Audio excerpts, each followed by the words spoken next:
뉴스의 진수를 보여주는 인터뷰 뉴진수.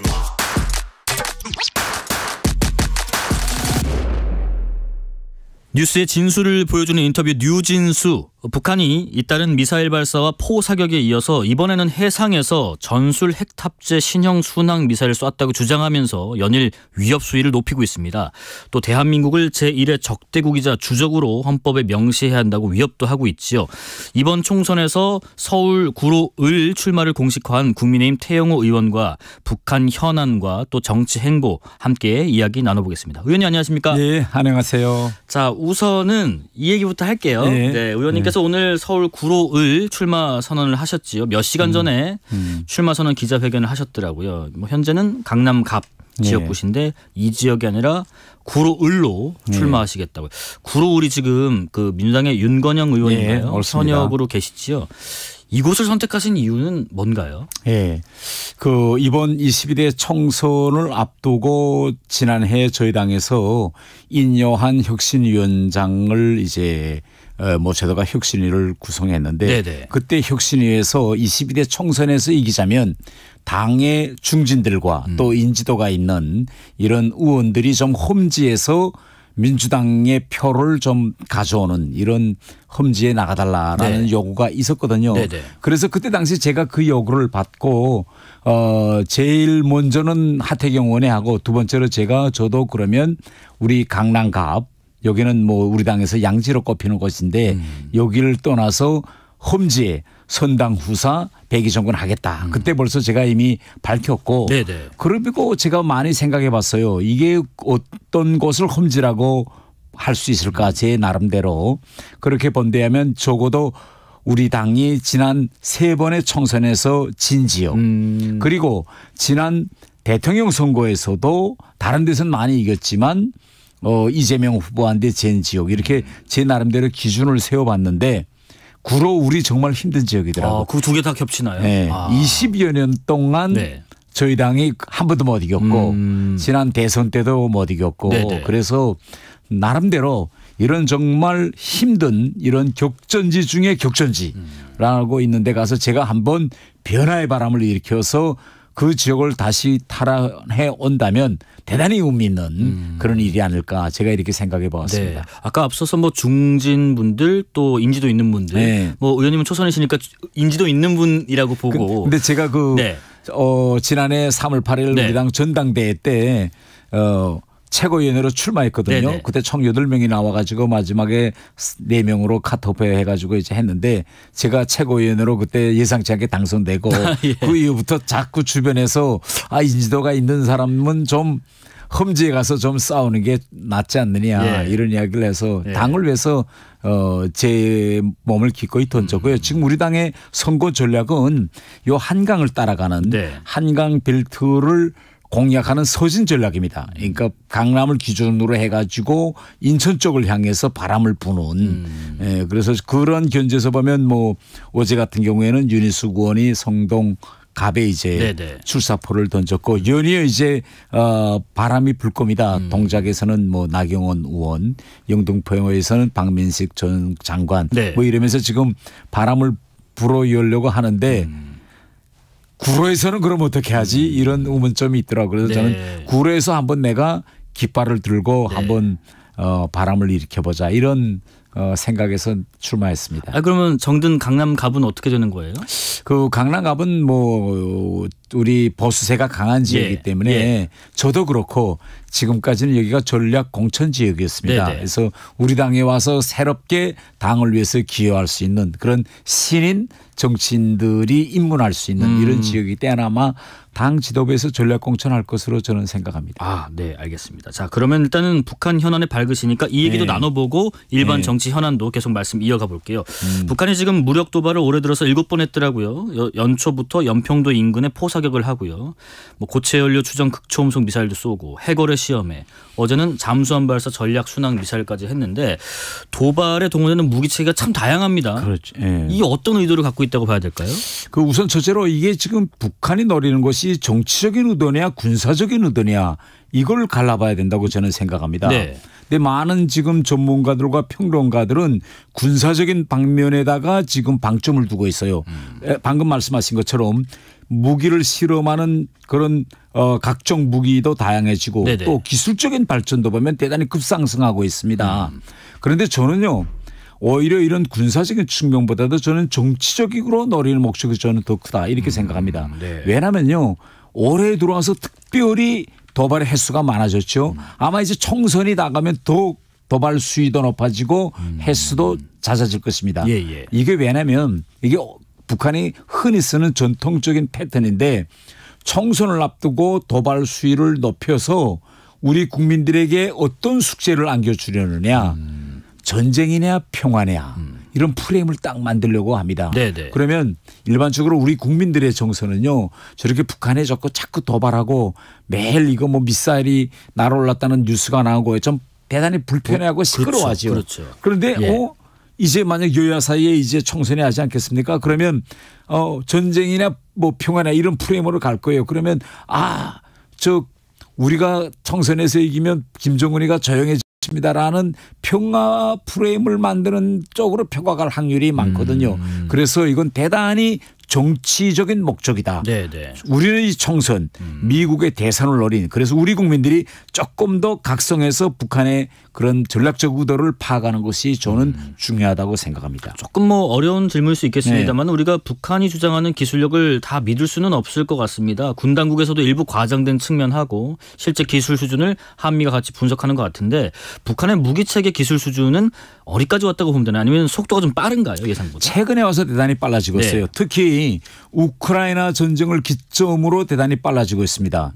물론 북한이 뭐 어제처럼 미사일을 발사했는데 그것이 진짜 잠수함에서 발사한 건지 네. 아니면 바지선에서 발사한 건지는 아직 확정 지을 수는 없지만 우리가 한 가지 명백한 거는 뭐냐면 그 당시에서는 성공하지 못했다고 하더라도 네. 북한이 일단 목표를 세우고 있는 데는 실패를 거듭하면서 도달했다. 이거죠. 군사정찰 위성만 놓고 보더라도 2번 실패했지 않습니까? 네. 그런데 세 번째만은 궤도에는 진입시켰거든요. 물론 광학 설비는 매우 낙후하지만 그래서 이런 다종화된 이런 각종 미사일 실험을 볼 때 그런 시험을 한다는 거는 반드시 그 길이 목표에 도달하겠다는 그런 의지라고 우리는 봐야 합니다. 예. 그런데 이런 문제 그러면 왜 갑자기 저렇게 군사기술이 빨리 발전하냐 이거는 러시아로부터 최근에 북한이 각종 포탄이라든가 미사일을 보낸다는 거 아닙니까? 네. 미국 정찰위성이 보니까 새해에 들어와서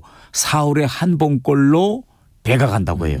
그러면 거기에 대해서 물론 러시아 측가 현금으로도 지불하겠지만 북한으로서는 현금도 중요하지만은 이런 새로운 첨단 기술이 중요하기 때문에 러시아에서 상당한 첨단 기술을 지금 받고 있다. 저는 이렇게 봅니다. 목표한 바대로 시행착오 있을지라도 계속해서 추진해 나가는 부분 하나하고 북러 간의 긴밀한 군사 협력 관계에서 얻는 어떤 기술적인 예, 그렇죠. 부분들 우리가 간과할 수는 없다는 말씀이신 것 같은데 지금 뭐 북한이 대륙간 탄도미사일 또 중거리 미사일 이런 발사는 이미 수차례 이루어졌고요. 동북아 정세 악화를 겨냥한 북한의 도발 수단은 이제 추가적으로 핵실험 정도가 남았을까 하는 생각도 듭니다. 7차 핵실험 감행 가능성 그리고 만약에 감행한다면 그 시점과 노리는 효과는 어떻게 예상하시는지? 저는 그 7차 핵실험까지는 당장 갈 것 같지는 않다고 네. 봅니다. 왜냐하면 이 7차 핵실험을 하려면 적어도 중국의 사전 동의가 필요하거든요. 물론 지난 시기에 북한이 중국의 동의를 받고 핵실험은 한 건 아닙니다. 네네. 그러나 2018년에 시진핑을 만났을 때 김정은이가 약속한 게 있어요. 뭐죠? 말하자면 전략적 움직임을 할 때 네. 중국과 꼭 사전 소통을 하겠다. 이건 핵실험을 의미한 거거든요. 네. 그 이후에 2018년 이후에 북한이 핵실험을 할 듯 말 듯 하면서 아직까지 하지 않았습니다. 그런데 최근에 이제 중국이 본 북한은요. 북한이 지금 러시아와 너무 밀착되어 가고 있으니 약간 좀 중국으로서는 소외감을 느끼고 있는데 이런 시점에서 북한이 중국을 무시하고 핵실험까지 한다면 정상적으로 중국으로부터 받고 있는 네. 그런 무상 경제 지원이 다 끊길 가능성도 있고 향후 북한은 중국이란 뒷배를 무시할 수도 없거든요. 네네. 그래서 이 핵실험을 하느냐 마느냐는 중국이 지금 많은 키를 가지고 있다. 이렇게 볼 것 같습니다. 근데 이제 이렇게 여러 가지 뭐 도발 행위들을 우리가 보다 보니까 이게 단순한 도발 위협이 아니라 실제 북한의 어떤 직접적인 국지 도발 우려도 좀 커지는 것 같은데 뭐 우리 군당국은 당연히 즉각 대응하겠다는 자세를 취하고 있지만은 만약에 북한이 대남 도발을 한다면 어떤 방식이 될까 궁금합니다. 예를 들면 뭐 언뜻 보기에 공격 주체가 좀 모호해 보이는 그런 식의 도발을 할까요? 아주 잘 지적하셨다고 생각하는데 네. 바로 그 지점이 이제 북한이 이제 도발을 할 겁니다. 이번에 1월 달에 북한이 서해 5도에서 포사격 훈련을 했거든요. 네. 그런데 포사격 훈련에 대해서 많이 떠들었지만 우리가 들여다보면 우리 쪽으로 쏘진 않았어요. NLL 북한 측 영역에 대고 포사격을 했거든요. 네네. 그러니까 우리가 그렇다 해서 북한에 뭐 맞대응으로 쏠 수도 없는 이런 상황. 죄송합니다. 네. 이런 상황인데 저는 죄송합니다. 회색지대 도발을 많이 할 것 같아요. 그러니까 이게 어떤 건가면 분명 우리를 향해서 강력한 도발인데 우리도 거기서 맞동하기 힘든. 이하면 강력한 사이버 공격을 했다. 네. 인천 비행장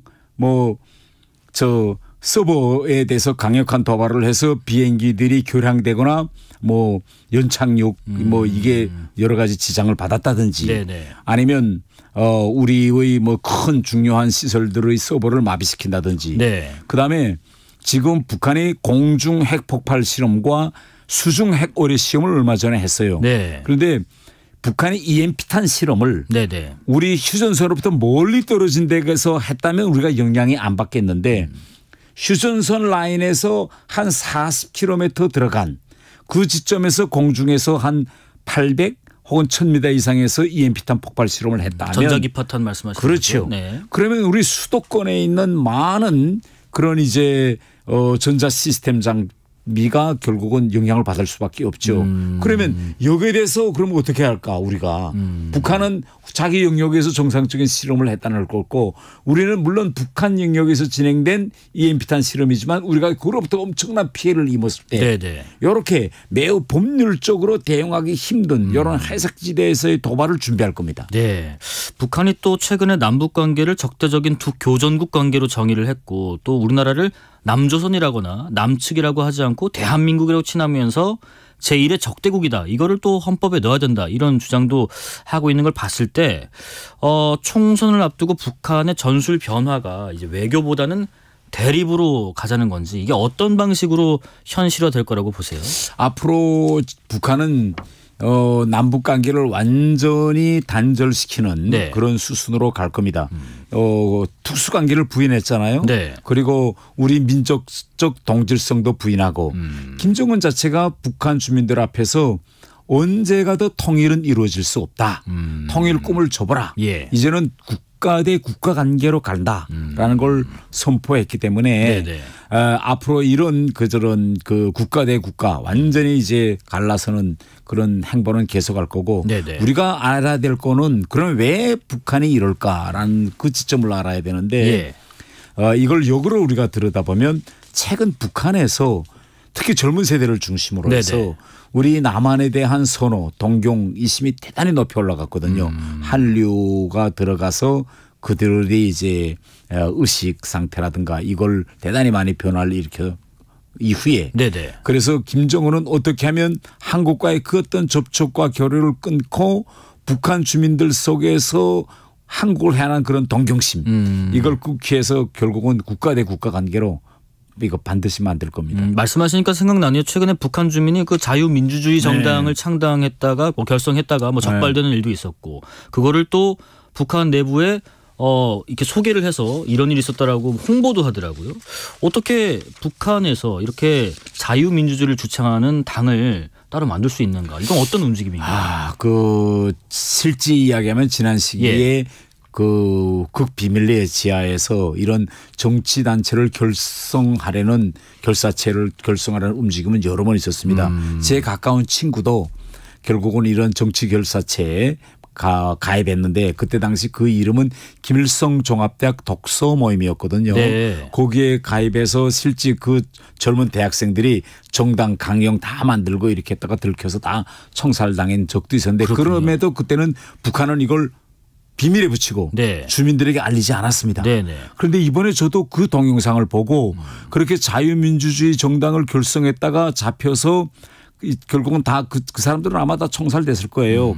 그 처형됐을 건데 그걸 알리잖아요. 네네. 주민들에게. 이거는 뭔가면 한두 건이 아니라는 걸 말합니다. 그렇습니까? 그러니까 이렇게 시범적으로 잡아서 그들을 몽땅 다 처형했다는 것을 국민들에게 알림으로써 사람들이 가지고 있는 공포심을 네. 극대화해서 이런 자유민주적인 정치 결사체가 북한 안에서 나오지 못하도록 하려는 데 목적이 있죠. 한두 건이 아니다는 말씀이시고 북한이 지금 국제사회 대화의 길로 나올 수 있는 방안이 현실적으로 존재할까 이런 의문이 계속 듭니다. 그 실마리를 찾을 수 있는 영역도 있을까 하는 생각 들고요. 의원님께서는 뭐 탈북 전에 북한에서 외교 관련된 활동도 하셨기 때문에 더 잘 아실 것 같은데 만약에 그런 방안이 있다면 어떻게 풀어나가야 될 것 같아요? 일단 지금 당장은 북한에 지금 러시아에 무기를 팔아서 돈을 버는 그 기간이기 때문에 대화의 시간이 아니라 김정은한테는 돈을 버는 시간일 겁니다. 그래서 이렇게 자기한테 인센티브 무기를 팔아서 돈을 벌 수 있는 인센티브가 있는 한은 대화에 나오지 않을 거고요. 네네. 향후 북한이 대화에 나올 수 있는 계기라는 거 보면 일단 우크라이나 전쟁이 끝나고 북한과 러시아 사이의 무기와 돈 거래가 끝나서 네.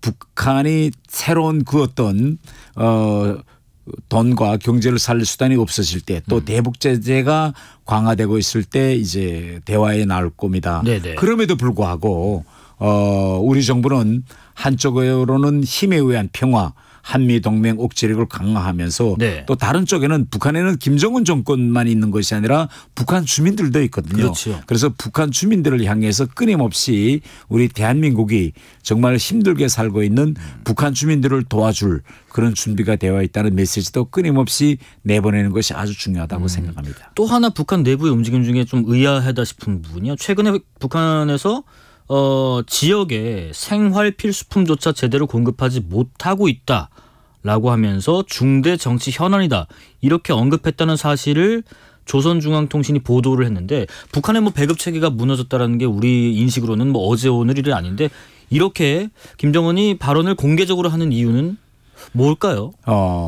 우선 공개적으로 하는 데는 이유가 있습니다. 예. 하나는 상황이 그만큼 힘들어졌다. 네네. 이게 첫 번째고요. 그러면 힘들어진 상황에서 인정한 거잖아요. 김정은이가. 예. 그러면 정치 지도자가 인정했을 때는 거기에 대한 대응을 해결책을 내놔야 돼요. 해결책이 없는데 인정만 하고 아무런 것도 안 했다면 북한 주민들이 볼 때는 뭐야? 그래서 뭐 어쩌자는 건데 이렇게 다시 답변이 나올 수밖에 질문이 나올 수밖에 없기 때문에 네. 김정은이가 인정했고 그 뒤에 김정은의 행보를 보면 이런 겁니다.